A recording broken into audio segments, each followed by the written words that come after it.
নমস্কার, Bengali film reviews চ্যানেলের তরফ থেকে আপনাদের সকলকে সুস্বাগতম। আজ আমরা রিভিউ করব রাজদীপ ঘোষ পরিচালিত ছবি বনবিবি নিয়ে। প্রথমেই বলে রাখি যে এই ছবিটি কিন্তু 29th ইন্টারন্যাশনাল ফিল্ম ফেস্টিভ্যালে প্রথম এর প্রিমিয়ার হয়। এখন অর্থাৎ আজকের দিনে এটি কিন্তু ছবিঘরে মুক্তি পেয়েছে। এবার ছবিটির গল্প সম্পর্কে যদি বলি, যে দেখুন, সুন্দরবন ওরিয়েন্টেড প্লেসে কিছু কিছু জায়গা আছে যেটা কেবলমাত্র বিধবাদের গ্রাম নামে পরিচিত, এবং সেই এলাকায় বেশ কিছু অনৈতিক কাজকর্মগুলো ঘটে। সেই অনৈতিক কাজকর্মগুলো কেমন করে ঘটছে এবং তার পরিপ্রেক্ষিতে কি কি হচ্ছে সেটা জানতে গেলে পুরো ছবিটি দেখতে হবে।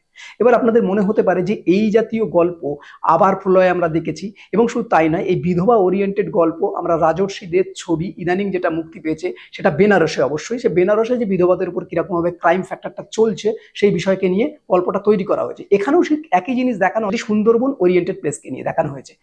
এবার এই ছবির কিছু ভালো দিক আছে, অবশ্যই কিছু খারাপ দিক আছে। প্রথম কথা হচ্ছে যে ছবিটিকে যেভাবে বানানো হয়েছে, প্রথম কথা হচ্ছে এই ছবিতে সুন্দরবন ওরিয়েন্টেড যে প্লেস তার কিছু রিচুয়ালস, তার কিছু কিছু বৈশিষ্ট্য এবং বেশ কিছু তথ্য এর মাধ্যমে উঠে এসছে। এটা কিন্তু একটা বড় দিক। প্রথম কথা হচ্ছে যেমন বনবিবি, এই নামকরণটাই করা হয়েছে কারণ বনবিবি এমন একজন দেবী যাকে পুজো করে যারা জঙ্গলে কাঠ বা মধু শিকার করতে যায় তাদের ক্ষেত্রে মনে হয় বা তারা মনে করে যে তারা যেহেতু বনবিবি পুজো করে এসছে, ফলত বাঘের হাত থেকে তারা পরিত্রাণ পাবে। তো সেই ক্ষেত্রে তারা বাঘের হাত থেকে সত্যি কি পরিত্রাণ পাচ্ছে?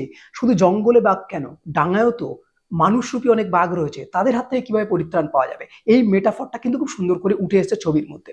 এবার যদি এই ছবি সংক্রান্ত আমি কাস্টিং নিয়ে কথা বলি, সেক্ষেত্রে আমরা দেখতে পাবো দিব্যেন্দু ভট্টাচার্যকে, সেখানে পার্ণ মিত্রকে আমরা দেখতে পাবো, রূপাঞ্জনা মিত্রকে আমরা দেখতে পাবো, এছাড়া আমরা দেখতে পাবো আর্য দাশগুপ্তকে। এবার যদি এই ছবির কাস্টিং এ যারা যারা ছিল তাদের অভিনয় সংক্রান্ত কোনো কথা যদি বলতে আসি, সেক্ষেত্রে বলতে হয় যে প্রত্যেকের অভিনয় কিন্তু অ্যাভারেজ। এখানে একটা জায়গায় আমরা দেখতে পাবো যে পার্ণ মিত্রর সঙ্গে আর্যর একটা রিলেশনকে এখানে দেখানো হয়েছে, একটা প্রেম সম্পর্ক তাদের মধ্যে দেখানো হয়েছে। এই জায়গাটা যেভাবে বিল্ড আপ দেওয়া হয়েছে সেটা কিন্তু আমার ভালো লেগেছে।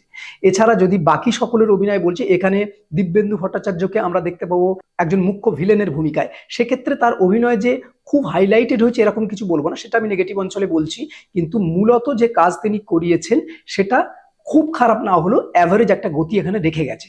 এরপর যদি আমি এর কালার গ্রেডেশন থেকে শুরু করে এর টেকনিক্যাল পার্টের কথা বলি, এর এডিটিং যদি কথা বলি, সেক্ষেত্রে আমি বলবো এগুলো খুব উন্নত মানের কিছু হয়নি।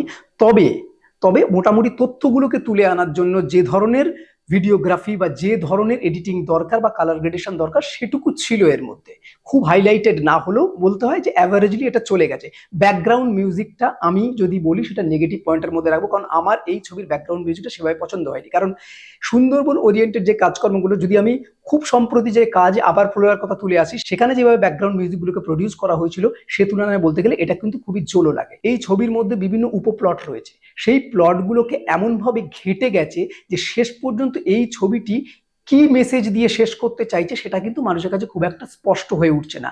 কারণ এই ছবির মধ্যে এটা কি আসলে কি একটা প্রেমের গল্প, নাকি কোনো একটা ক্রাইম বিষয় নিয়ে গল্পটি কি তৈরি হয়েছে, বা কোনো একটা সম্পর্ককে দেখানো হয়েছে, বা সেখানকার তথ্যচিত্রকে তুলে ধরা হয়েছে, কোনো বিষয়টা কিন্তু ঠিকঠাক ক্লিয়ার নয়। এবং সবচেয়ে বড় কথা যদি আমি বলি যে দিব্যেন্দু ভট্টাচার্য, আপনারা জানেন যে মুম্বাইয়ের একজন খুব জনপ্রিয় অভিনেতা, তো সেক্ষেত্রে তাকে এনে এই ছবিটির মানটা বাড়ানোর যে চেষ্টা করা হয়েছিল, কিন্তু তার ইউজটা এখানে কিন্তু ঠিকঠাক করে করা হয়নি। অর্থাৎ দিব্যেন্দু ভট্টাচার্যকে যেভাবে ইউজ করলে ছবিটি আরো বেশি করে হাইলাইটেড হতে পারতো, সেইভাবে তার ইউজ নেই। এক্ষেত্রে কিন্তু আমি শুধুমাত্র যে দিব্যেন্দু ভট্টাচার্যের অভিনয় খারাপ এটা বলবো না, কারণ তার অভিনয়কে আমরা বিভিন্ন জায়গায় দেখেছি এবং সেই অভিনয়গুলো আমাদের যথেষ্টই মন কেড়েছে, কিন্তু এই জায়গায় তার অভিনয়টাকে সেইভাবে হাইলাইট করা হয়নি। সেটা আমি অবশ্যই বলবো সেটা পরিচালকের কিন্তু একটা ফল্ট। এছাড়া ছবির মেকিং এ যেভাবে পুরো বিষয়টা ঘেটে গেছে, এই জিনিসটা কিন্তু আমার কাছে খুব একটা ভালো লাগছে না। তবে হ্যাঁ, এখানে রূপাঞ্জনা মিত্রের কাজ বেশ কিছু জায়গায় আমার ভালো লেগেছে। তবে ওভারঅল ছবিটিকে যদি একসাথে যদি একটা ফুটবল টিমের মতন টেনে নিয়ে যাওয়ার কথা বলি, সেই টানাটা কিন্তু এই ছবির মধ্যে নেই।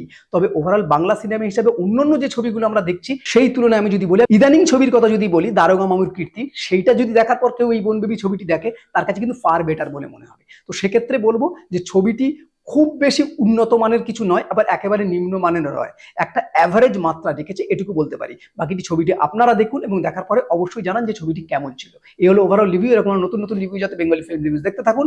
আপনাদের গুরুত্বপূর্ণ মতামত আমাদের কমেন্ট বক্সে অবশ্যই জানাবেন। বেঙ্গলি ফিল্ম রিভিউ সোশ্যাল মিডিয়াতে সব জায়গায় অ্যাভেলেবেল আছে, আপনারা সেখানে আমাদের ফলো করতে পারেন।